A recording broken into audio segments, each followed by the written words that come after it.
I'm going to do a couple of health and life lessons first. On the life side, it took me way too long to learn the difference between work and life, and the fact that they are not the same thing. Probably took me a cancer diagnosis.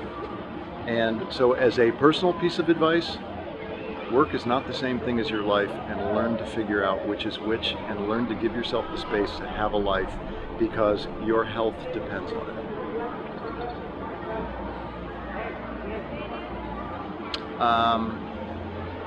As a creative person, learn to love the blank page and learn to connect emotionally. So the greatest lesson I learned while at Disney was literally in studying Walt Disney's talks that he gave to Wall Street, which were amazing.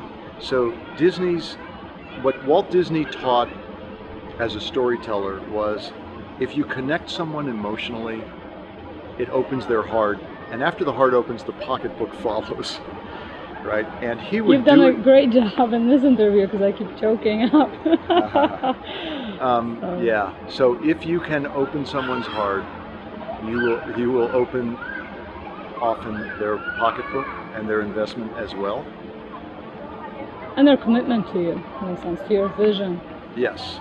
And if you are creating from a place that is in your heart, it's got truth to it.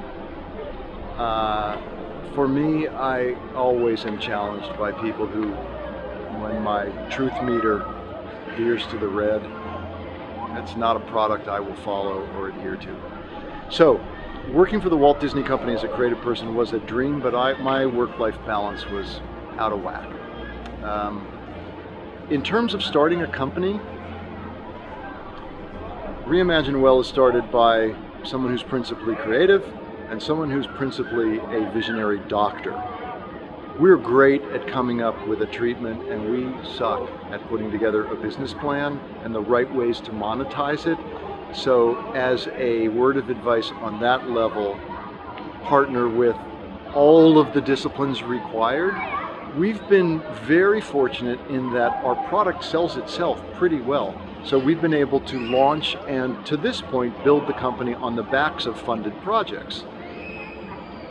We really want to scale now, and fortunately we've gotten some business people involved with us who can now begin to think through how we might do that. But I think it might have been helpful to bring those people in earlier along, but I'm not sure.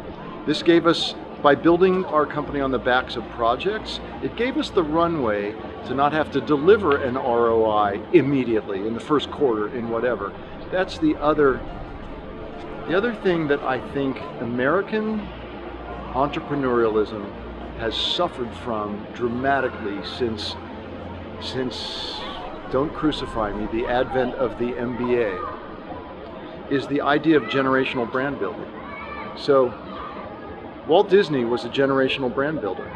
He knew that if he emotionally brought people into his brand when they were 4 years old, and they then, when they got into their 20s, still felt an emotional connection to the brand, they would bring their kids into that brand.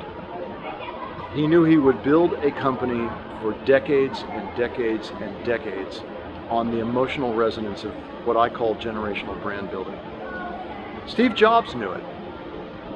There are very few people. Elon Musk gets it. He is building product and building brand for generations.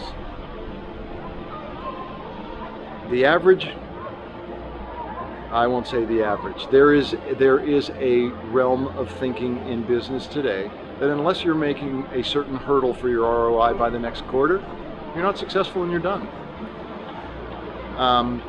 The long-term vision that built the iconic companies of America didn't happen that way. And we need to think longer term.